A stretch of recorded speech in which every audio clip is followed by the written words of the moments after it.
Emina Karamanovski, and I work with Dr. Lam, and I have been doing hair transplantation for over 23 years. And I remember at the very beginning, I thought, like most people think, that hair restoration is all about vanity and has nothing to do about ordinary people seeking to improve their lives. But even more than that, over all these years of working hair transplantation, I saw people's lives transformed with hair transplantation. And so I wanted to talk about stories, and the stories I remember. There are many, but today I'll just kind of mention a few. The first gentleman I worked on was 74, and he said if he could feel the wind in his hair, he would be the happiest man in the world. And I thought that was really cool. I never thought of the fact that we can't feel the wind in our hair.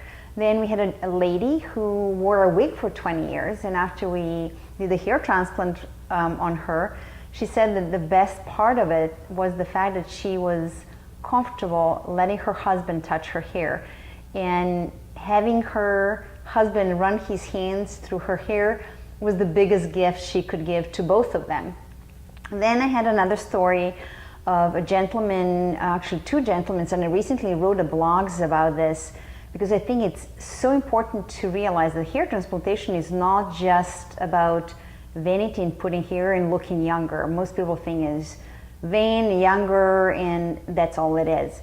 However, there are more to it. A gentleman who did a hair transplant many years ago and was left with unsightly grafts and was ashamed of it, but he couldn't do anything about it because where he transplanted hair, the surrounding hair receded and then left these plugs in the middle of the scalp, and he didn't know what to do about it. So he was hiding behind a hat, and what really bothered him, he couldn't go to church because he couldn't wear a hat in a church.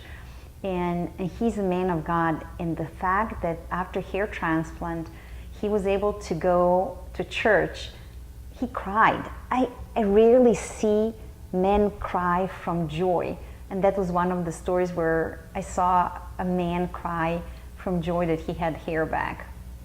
Another story that touched me, and for years I teach hair restoration and I lecture on hair restoration, and I always say I teach on quality control, and I also always say that what we do for others is very important, and we have huge impact on people's lives. Even a few hairs can make a huge impact. And then I tell a story about a female patient who had a cancer surgery, and it was a small mole removed, started as a small mole to be removed from her eyebrow, and after physician finished, she was left with a big gap in her eyebrow.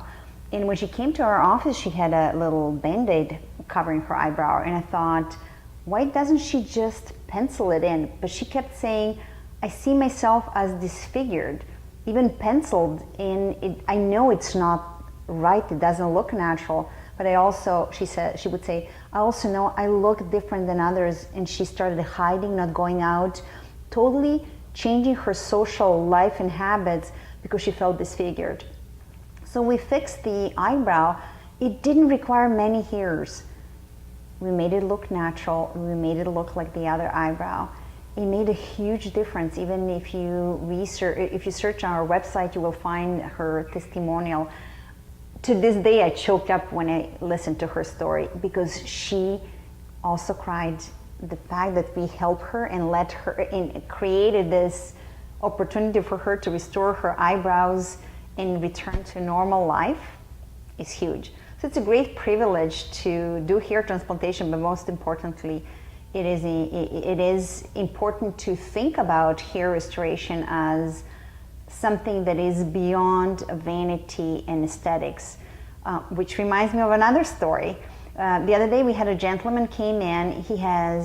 He's bald, and he said he wasn't bothered by hair loss. However, he's bothered by the fact that he is going to see his dermatologist almost on a monthly basis to remove spots from his scalp because he was starting to have skin cancer. So the exposure of his scalp to sun caused his skin to develop cancer or cancerous cells. So he came to have a hair transplant. He said, I was tired of hiding. I was tired of being worried about my skin. I want my hair back so that hair can do what it's supposed to do, protect me from sun. So we did the hair transplant, and yet another smiling patient. And so once again, hair transplant is beyond dignity, beyond vanity and beyond just looking younger. It can change lives. It can provide freedom to go to church and do whatever we want to do. It can also protect us from sun and many other things. Read my blogs. You'll find about them. Thank you.